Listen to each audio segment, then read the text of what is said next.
കൊടൈക്കനാലിലുള്ള pine ഫോറസ്റ്റിലേക്കാണ് പിന്നീട് ഞങ്ങൾ കടന്നു ചെന്നത്.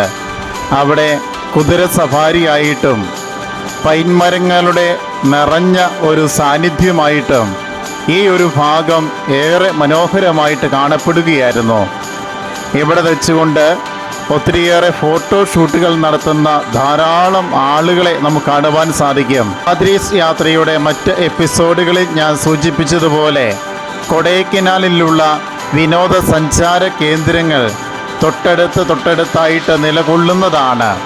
അതുകൊണ്ട് തന്നെ യഥേഷ്ടം ഒരു ദിവസം കൊണ്ട് നമുക്ക് പൂർത്തീകരിക്കുവാൻ സാധിക്കുന്ന രീതിയിലുള്ള വിനോദസഞ്ചാര കേന്ദ്രങ്ങളാണ് ഈ ഒരു ഭാഗത്ത് ഉള്ളത്. ഇവിടെയും ഞങ്ങൾ അരമണിക്കൂർ സമയം മാത്രമാണ് ചെലവഴിച്ചത്.